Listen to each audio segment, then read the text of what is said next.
Welcome to the AFR Saints channel, where we provide you daily content on your favorite team, the New Orleans Saints. Do us a favor and hit that subscribe button. Be sure to leave your comments below and smash that like button.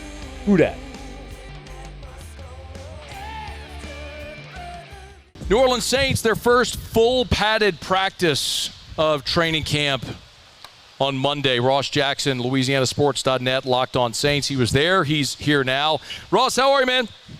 Hey, buddy. I'm doing great. Thanks for having me. Dude, it's our pleasure. By the way, hat tip. I know I've mentioned it many times, but Ross doing an amazing job at LouisianaSports.net with the camp reports. You're not going to find a more comprehensive report, more detailed report, and totally free. So get it all there at LouisianaSports.net.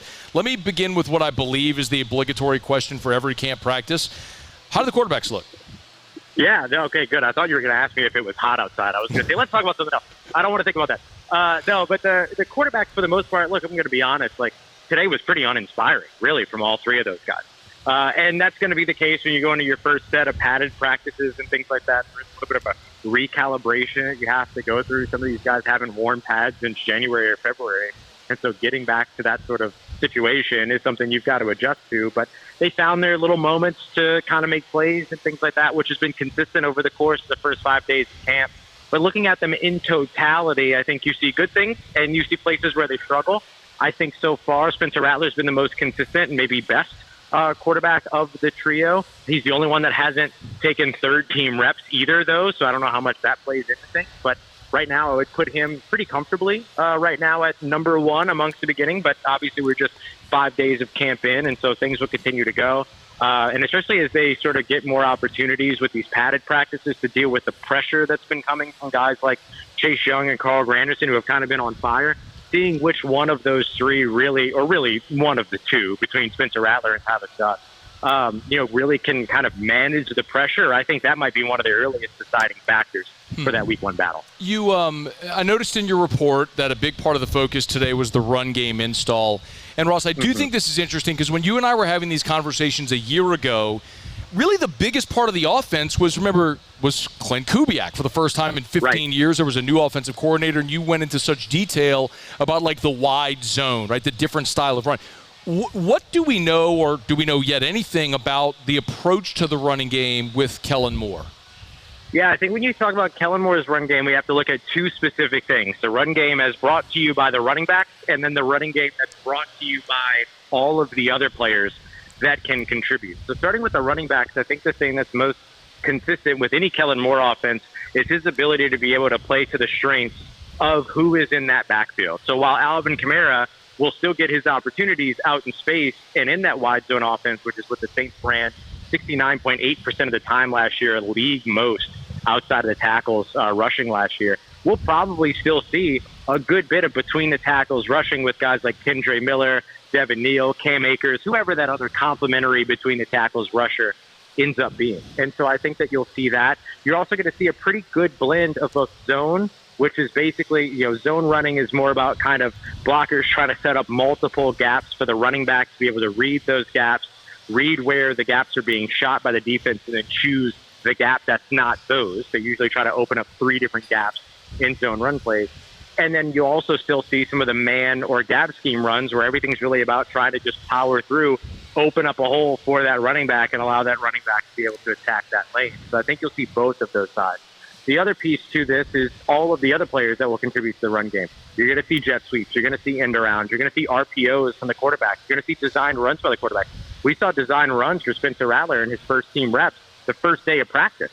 And so I think that that's the other area where you're really going to look for Kellen Moore to bring things into sort of the modern day, as Cesar Ruiz called it today, when it comes to that run game. I'd love to ask a follow-up on Kendre Miller because we all know the story, right? Over a couple of seasons, the inability to stay healthy, the extreme potential, it just hasn't worked.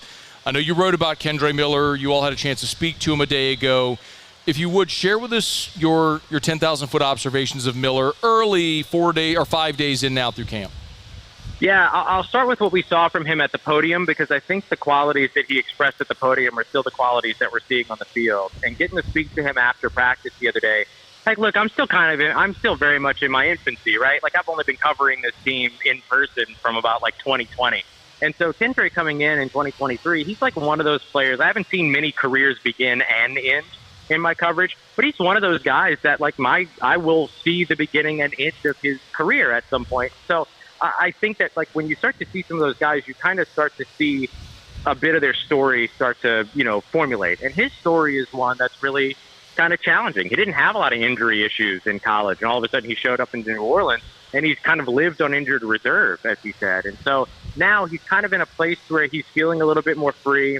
He's expressing a little bit more joy. He feels a whole, weight load off of his shoulders in the fact that he's feeling healthy, and he feels like he has his body back.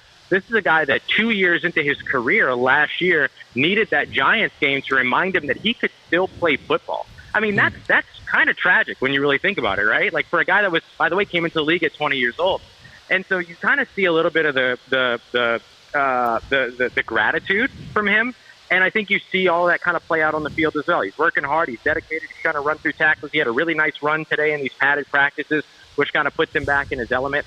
And we talked about kind of the split of, the wide zone or the outside runs versus the inside runs. Kellen Moore is a little bit more balanced. And so I think that that's going to allow Kendre Miller to do a little bit more of what it is that he's best at, which is running between the tackles, running through contact, stick his foot in the ground, one cut, and get downfield. And I think that's one of the things that he's looking forward to most with this new offensive system that should support his skill set a bit more. Couple more for you here. Ross Jackson is with us, LouisianaSports.net, and, of course, Locked On Saints. Make sure you subscribe YouTube or wherever you get your podcasts. This was the first full padded practice. And, Ross, I don't really like to ask questions about the line of scrimmage until they put the pads on, because what can you really tell until they actually put pads on? So one day, but what can you really tell now that they put the pads on?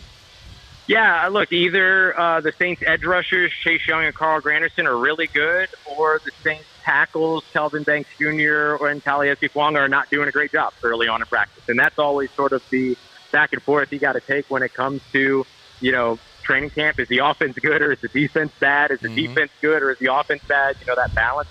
But, look, we know Taliesin Fuanga is really good. He was great starting at left tackle, a position he had never played before. We know Kelvin Banks is really, really good. Outland Trophy winner, Lombardi Trophy or Lombardi Award winner as well. Like, it's the guy that is an outstanding offensive lineman. And so I think the thing that we're learning is that guys like Chase Young and Carl Granderson getting to kind of stand up, or rather even pick their deployment, pick their alignment in this new Brandon Staley system, are being elevated big time. Those guys have been disruptive. They've consistently been in the backfield. I write 99 and 96 in my notes every single day because those guys are constantly making plays, either pressures or what we would call would-be sacks in a non-contact situation. These guys were top 17 to both of them in pressures last year. The issue was finishing when they got to the quarterback. That's what we still need to see, and we won't see that until they stop hitting each other and start hitting players on other teams. But for right now, I think that if you're looking for a building block to feel a little bit of optimism about this thing's pass rush, it starts with Carl Granderson and Chase Young. The hitting others is really right around the bend when you look at the Saints heading out in a few weeks to California to practice and then take on the Chargers as the preseason schedule is just around the bend. Ross Jackson, hey, before you go, we probably are all guilty of not talking enough about special teams, but today, first full padded practice, anything worth noting with the specialists? Yeah, I got a couple things. I think right now one of the first things that you're looking at is, like, teams are really, really prepping to cover kicks. And I know that sounds like, oh, duh. But, like, they made that rule change this year to where the kickoff out of the back of the end zone now, instead of taking you to the 30, takes you to the 35. And that's enough to change the way that teams play special teams across the league when it comes to kickoff. And so a lot of the physicality that we saw kind of got picked up during those special teams drills where they were running a little bit of that kickoff coverage, getting ready for, right field, left field, these types of things. So that's one thing. I will say Blake Grupe, like you and I had talked about the kicker battle before the season, before training camp started. Blake Grupe is off to a fantastic start.